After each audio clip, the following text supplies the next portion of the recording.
What's up, y'all? It's me, Vince Ryder. And yeah, another review for Ruby Volume 9, Episode 5. And this one was a deep one. I feel like this is supposed to be, from this episode, the way I see it, I'm supposed to actually give it a way more bigger discussion.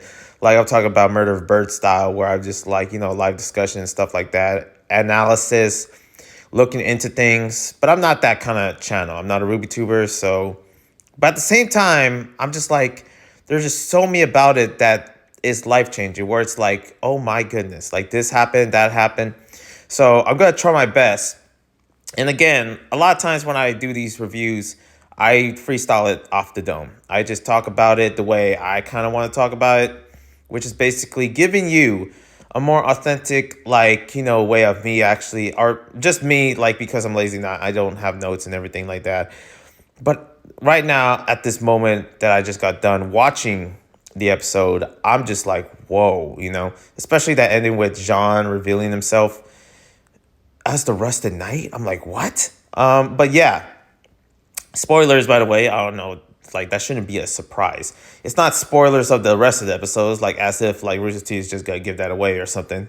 But it's just spoilers for this particular one. I don't know. I just feel like I just want to say that, even though that should be damn obvious. For those that haven't watched Ruby yet, I don't know what you're doing here. But yeah, let's talk about the beginning, because I'm like, what happened to the herbalist? What happened to his home? What is going on? Just like White Weiss said, like I'm tired of leaving places to ashes. And it's like, yeah, that, I mean, let me tell you, Remnant, Beacon, I mean, they just keep running away. Place after place. I don't think any other place has been, except the Mouse's tribe. You left that in good peace. I don't know why we can do the same for Remnant, and maybe that's asking a little too much. I'm okay. I'm sorry. I'm just being me. But yeah, it just feels like the same thing with this, and it's sort of getting real of just how it affects, especially how beautiful the place looks. Just like, bazaar or something. A bazaar. And that's kind of like a Middle Eastern thing. They call like a bazaar there. I think in Turkey. I got that from Assassin's Creed.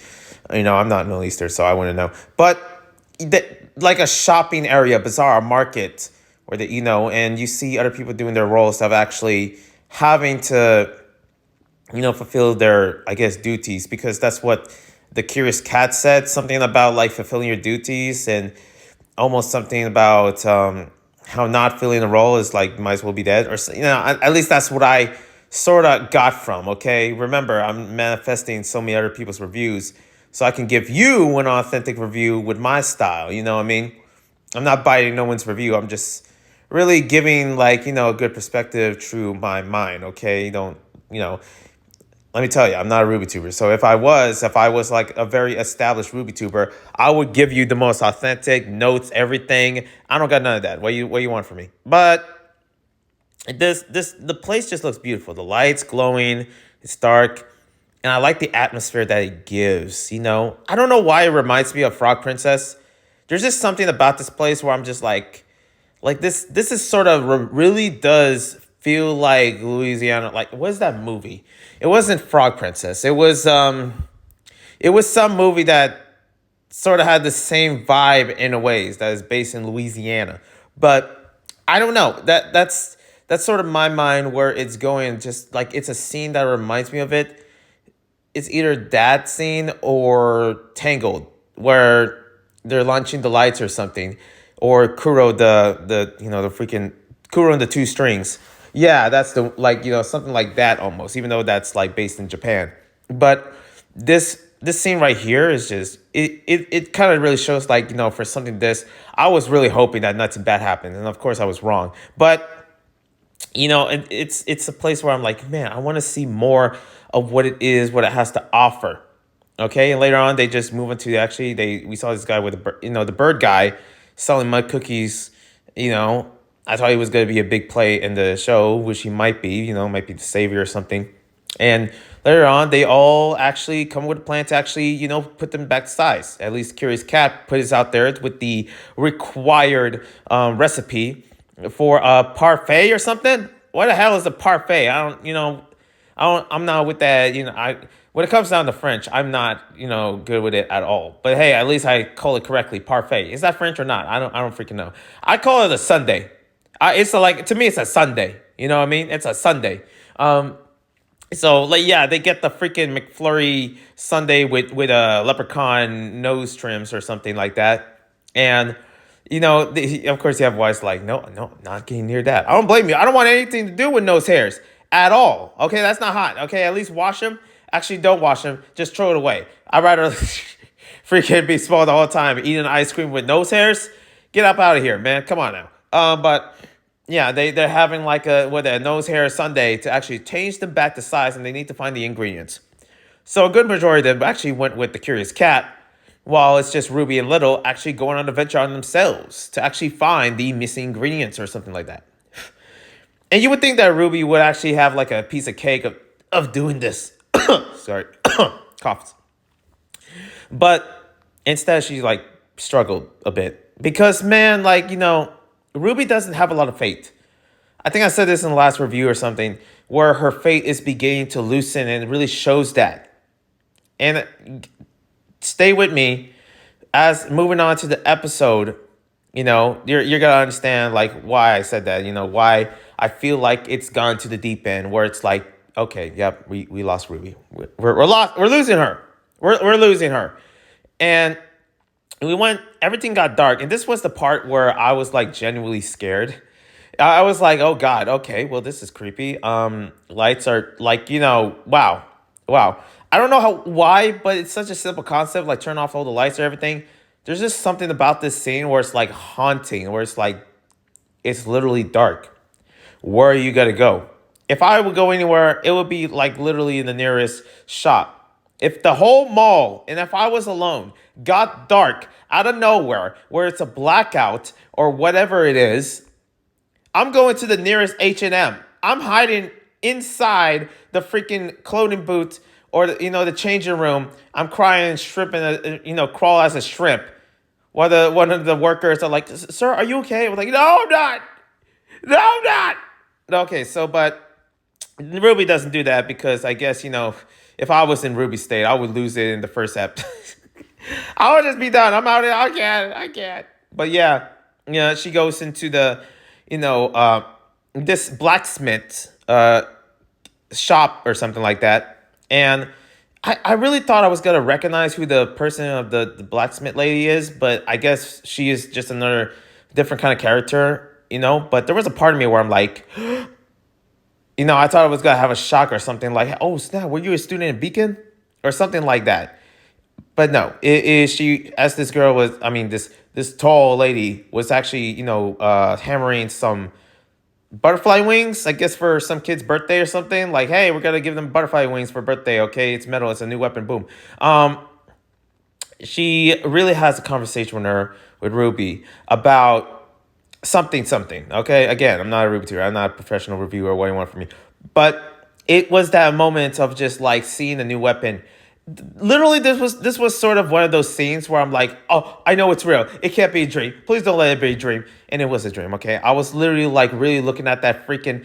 I was looking at that, like the whole time, I was like screaming the screen, calling out to Ruby, get that. Get the crescent. Steal it. Just steal it. The lack of stealing in this show is just unseenable, I swear to God. Like if there was literally these Jabberwockers or walkies, Jabberwockies, ooh, eat it up. Coming after you and, you're trying to get these nose hairs off the teapot lady. Just steal them. Just steal them.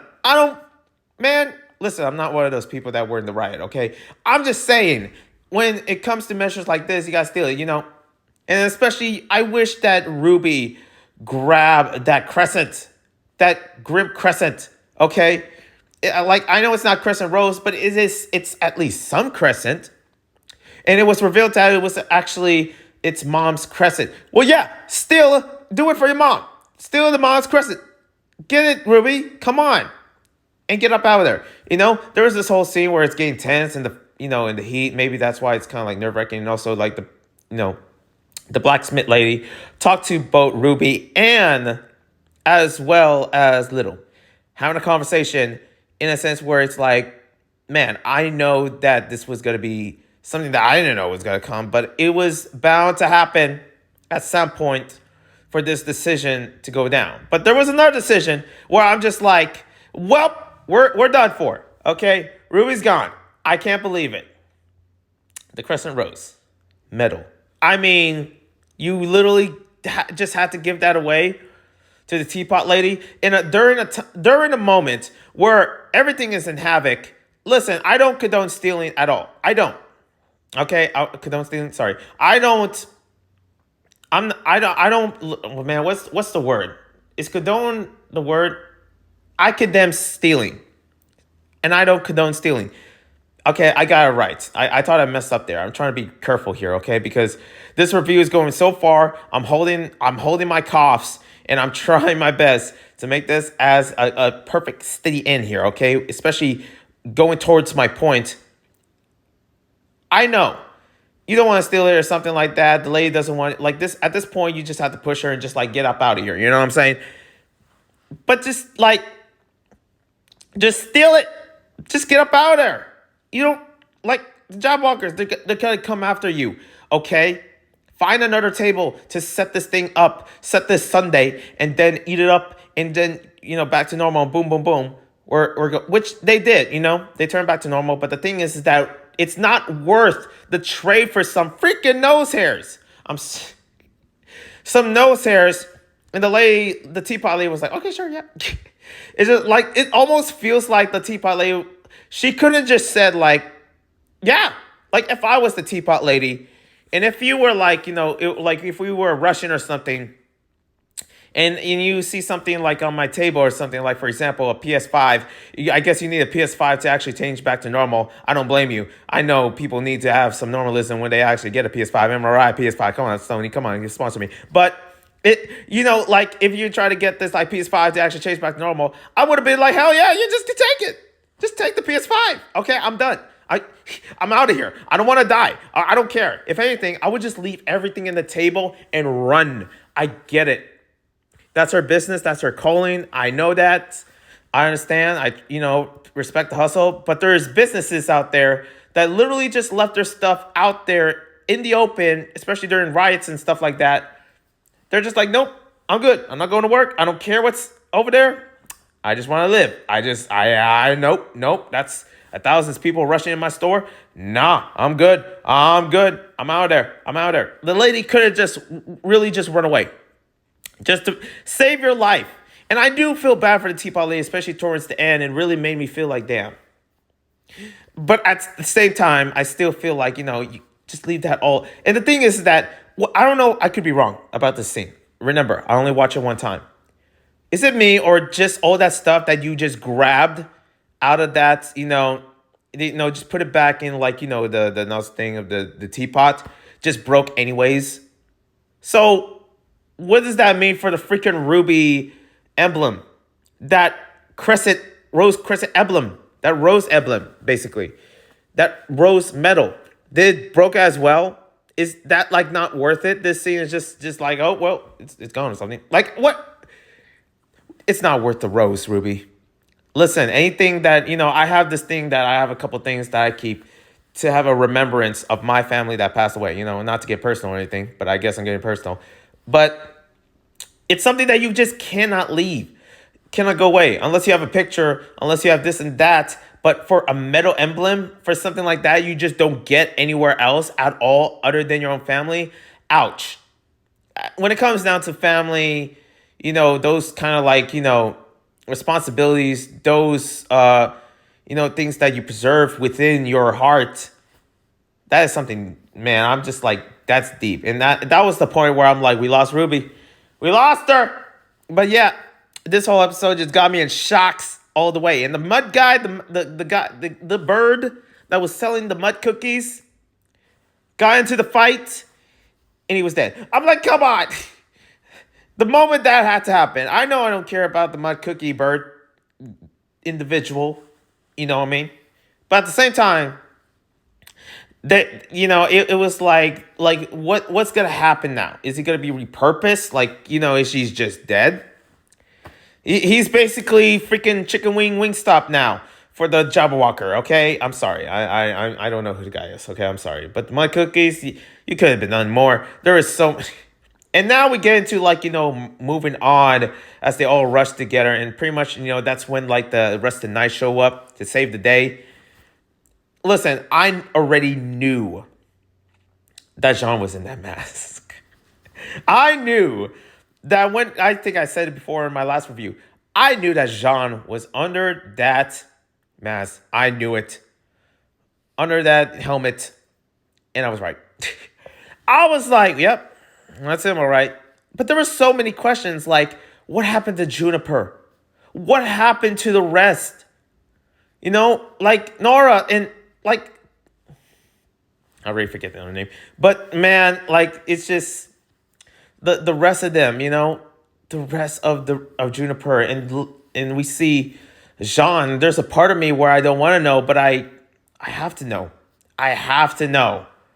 And how does this play all together when we're about to see Alex? Like how does this all connect in the ways when freaking John is 40? He's 40, 50. Let me tell you, when it comes down to aging as a person that is like my 30s is coming up. Not really soon because I'm 26, but it's coming up. Okay, I hate being old. I know that.